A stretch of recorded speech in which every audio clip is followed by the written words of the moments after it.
Selling drugs is the worst job in the world. Like, how are you gonna start your day at 4 o'clock in the morning? If you sell heroin, you gotta come out early. Dope fiends start early.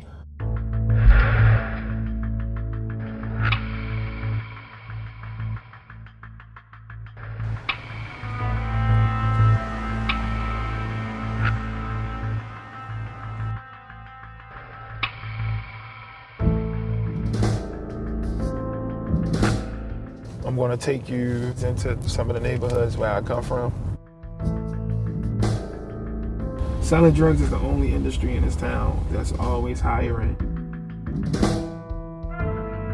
Heroin affects every aspect of our communities. It ties into the fabric of our city, all the way from our criminal justice system, where we have policies of mass incarceration that then lead to people not getting adequate treatment in jails and prisons, and then re-entering without proper treatment and support. That then ties into employment and housing and mental illness and education and families and family stability. And it's very, very important to the economy of this city. A lot of these things are paid for with that drug money on both sides of it. If you just talk about the jobs, like, most people who are able to not be in the street, they police officers, they COs, their jobs are affiliated with the system. The consensus of the electorate back in the 1980s and 90s was that this problem of heroin and drug abuse was primarily an inner city, people of color problem. And because the electorate generally could say it's a problem of those people, it was easy then to say, let's have approaches that deal with those people, put them away, incarcerate them. Because there's been so much national attention being paid to the heroin epidemic, this city is just now beginning to see the attention that they've been craving for years. I don't remember it not being a heroin problem in Baltimore. I don't remember. We can pull up on these corners, we can pull up on these streets and ask anybody, like, do you remember when heroin wasn't a problem in Baltimore? What are you talking about? Like, y'all on drugs or something? Like, y'all on heroin? It's something that our community asks about. Why is it that for decades, when our residents have been dying, it has not been called a public health emergency? And in fact, it's been said that if you're wealthy and you're insured, then an addiction becomes a medical issue because you can afford to check yourself into a medical clinic. Versus if you're poor and uninsured, somehow addiction is a moral failing.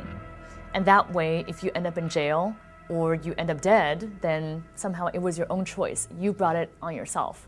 And that irony is not lost among our residents in Baltimore at all, that they see a difference in the understanding of addiction now that it's affecting white and suburban and rural communities around America. It's no longer viewed as a people of color problem. The political reality is that now that it's spread beyond the inner city, there's more of a constituency for intervening through public health measures. There's still a role for law enforcement, and I think everybody understands that. But as the primary approach, the community began to understand this is not the best way of doing it. Anyone who would say that going after a dealer, a street dealer, it will solve a problem is the dumbest person in the world. It just sounds stupid. Killing the little people at the bottom of the food, at the bottom of the food chain, pawns, you're not solving the problem. The little dealers that you attack and lock up and put in jail, they don't know how to grow heroin. They're not processing bricks of heroin and cocaine. And the only thing that can erase the drug problem that exists in Baltimore is opportunity. Because again, it's very, very hard to be broke in a country where money is just dangled in front of you all of the time. And you're being told that something's wrong with you if you don't have it. You're being told that something's wrong with you. Not the system, but you, which is a problem. We do too much victim blaming in this country, too much. We have to change our understanding that addiction affects every single person. I've seen 3-year-olds who have gotten into their parents' medicine cabinet and have overdosed on opioids. I've seen teenagers who are experimenting with opioids. I've seen 35-year-old women who have gotten addicted to prescription painkillers. I've seen 80-year-olds who have addictions, and so there is no face of addiction. And it's important for us to acknowledge that and remove the stigma and instead encourage people into treatment, because treatment exists and recovery is possible.